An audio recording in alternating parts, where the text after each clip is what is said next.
استاد دانش من جو کئی دفعہ واقعہ میں پڑھ چکا، یہ واقعہ والا آپ نے سنا بھی ہے، لیکن بہرحال اس واقعے میں کیفیت ہی ایسی ہے. کہتے ہیں جوان اپنے گھر میں تھا، دیکھا بیل بجائی، کیمرے والا جو تھا وہ بیل تھی، اس کی تصویر آتی تھی. اس نے دیکھا کہ ایک خوبصورت عربی جوان کھڑا ہوا ہے. کہا کون؟ کہا میں تمہارا امام ہوں، تمہارے گھر آ سکتا ہوں؟ کہا مولا. کہا 5 منٹ. گھر کو، چیزوں کو سمیٹا، جو چیزیں امام کو پسند نہیں انہیں چھپایا، چیزوں کو صحیح کرتے کرتے کرتے ٹائم لگ گیا. جیسے ہی باہر جا کے دیکھا امام گلی کے کونے پہ کھڑے ہوئے ہیں، خدا کی بارگاہ میں گریہ کر رہے ہیں. مولا میں، اے میرے پروردگار، میں آیا، میں نے سب کا دروازہ کھٹکھٹایا. کوئی کہتا ہے 2 منٹ، کوئی کہتا ہے 3 منٹ. مولا یہ آمادہ نہیں ہے، یہ ریڈی نہیں ہے میرے لیے. خود آپ، ہم اپنے، میں آپ کو کیا کہوں، میں اپنے آپ سے پوچھوں، میں ریڈی ہوں؟ میرا گھر، میرے بچی، میرے بیٹا، میری بیٹیاں، میری وائف، میرے ماں باپ، بہن بھائی، میں نے تیار کیا ان کو. میں ان کو صبح شام امام کا درس دیتا ہوں. میں صبح شام انہیں کہتا ہوں بیٹا آج صبح ہو گئی ہے، آپ نے امام کو یاد کیا، صبح سلام کیا امام کو، امام کی سلامتی کا پہلے صدقہ دیا، بعد میں اپنی سلامتی کا صدقہ دینا ہوتا ہے. جانے محترم، دیا؟ دعا عہد پڑھی یا نہیں پڑھی؟ یا فجر بھی نہیں پڑھی؟ یا فجر پڑھی سو گئے؟ جس کی زندگی میں اتنا ٹائم نہ ہو کہ فجر کی نماز کے بعد چند منٹ دعا عہد نہ پڑھ سکے، وہ امام کو کیا دے گا؟ کیا دے گا؟ مجھے بڑا خود تعجب ہوتا ہے بعض اوقات، میں اپنے کسی گھر والوں کو بھی کسی کو دیکھتا ہوں نماز پڑھ کے اٹھ کے چلے جاتے ہیں. کیسے ہو سکتا؟ تجدید عہد نہیں کیا آپ نے امام سے. آج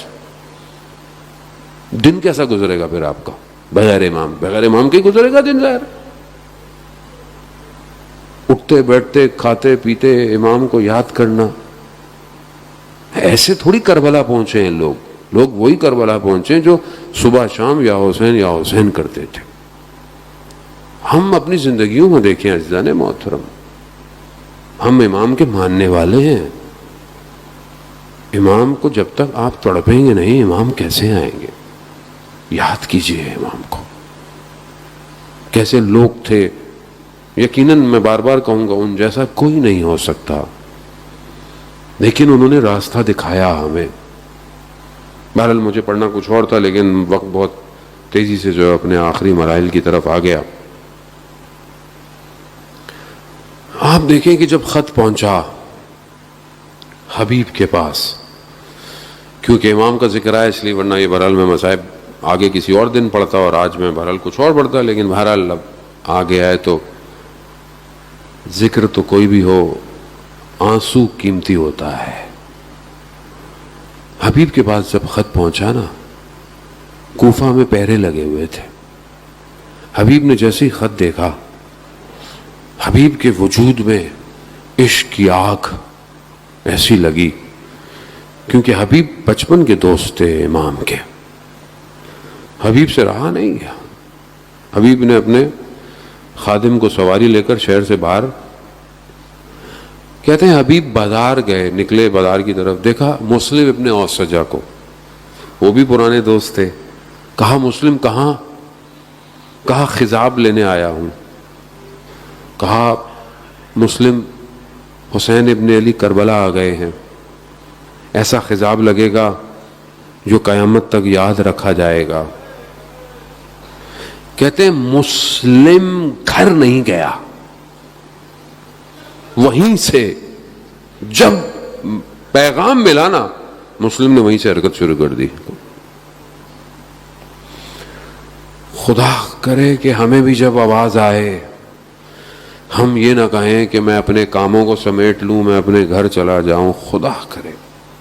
خدا کرے کہ یہ کان پاک رہیں کہ جب آئے انا بقیت اللہ تو میرے بھی قدم بڑھنا شروع ہو جائیں امام کی طرف. پہنچ گیا، نکل گئے، یہ بھی نکلے. حبیب بھی گئے.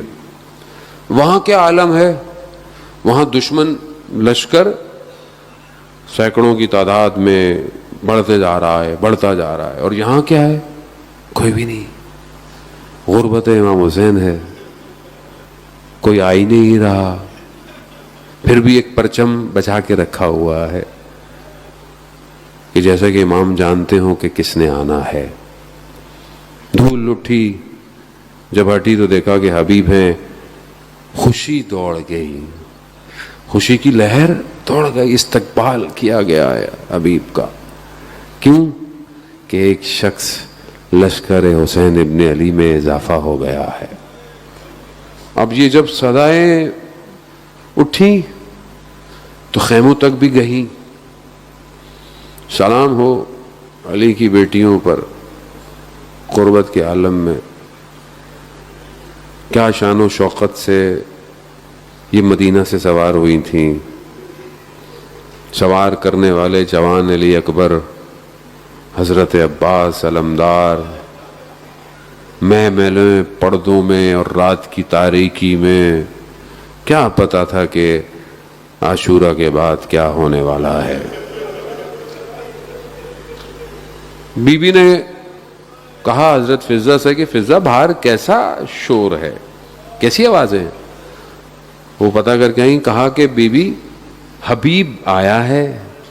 اللہ اکبر اللہ. حضرت زینب نے کہا فضہ، اماں فضہ، حبیب کو ہمارا سلام پہنچائی. حبیب کو جب یہ پیغام پہنچا نا، حبیب بیٹھ گیا، کربلا کی خاک کو اٹھایا، سر پہ رکھا، کہا پروردگار یہ کیسے دن آ گئے ہیں علی کی بیٹیاں. اللہ. یا امام زمان. ہاں عزاداران محترم،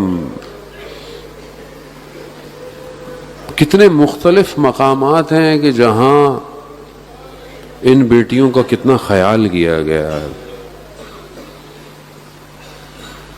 مگر ان بیٹیوں نے مشکلات بچپن سے دیکھی ہیں، ام المصائب ہیں. بہرحال آپ پورے 2 مہینے 8 دن مصائب سنتے رہیں گے. بہرحال ہمیں بھی تو ظاہر ہے اپنی نوکری کرنی ہے، اور ایک دسترخوان جو آج کے دن کھل رہا ہے اس سے رزق لینا ہے نا، اپنا رزق لینا ہے.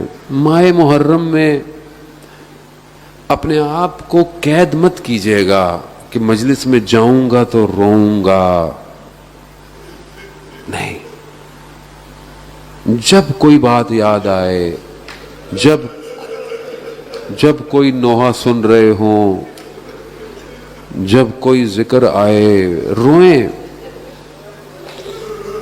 خدا مغفرت کرے میرے چچا، مجھے یاد ہے میں بہت بچپن سے جب بھی ان کو دیکھتا تھا اور جب کبھی صبح ان کے ساتھ ناشتہ کر رہا ہوتا تھا، میں دیکھتا تھا صبح سے وہ گریا شروع کرتے تھے.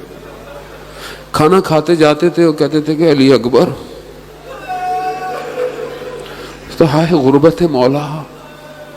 کیوں؟ کیونکہ اپنے وجود کو قربان کرنے والا انتظار نہیں کرتا کب رونا ہے. یہاں ہر وقت گریا ہے، اور یہ گریا بہت ضروری ہے عزیزان محترم. یہ پاک کرتا ہے، کہ کل مجھے فرصت ملی تو میں آپ کو بتاؤں گا، یہ پاک کرتا ہے. میں آپ کو نہیں کہوں گا، میں خود ایک آدمی خطا کار ہے، گناہگار ہے، دل سخت ہے. ظاہر ہے دنیا کی چیزوں میں انسان کا دل سخت ہو جاتا ہے. کتنا سخت ہے ایک آدمی کے لیے آنسو بہانا، آسان نہیں ہے. میں آپ کو بتا رہا ہوں، یہ اگر آپ سائنس کے طور پر بھی اس کو ریسرچ کریں نا، کہ آنسو نکلنا آسان نہیں ہوتے، آنسو نہیں نکلتے، اور خاص طور پہ دل سخت ہو جائے. لیکن کتنا کمال ہے کہ ہم کچھ بھی نہیں کرتے، صرف آتے ہیں یہاں، اور یہاں صرف ہم نام سنتے ہیں امام حسین کا. خود بخود وجود تلاطم شروع کرتا ہے، آنسو سجدے کرنا شروع کر دیتے ہیں.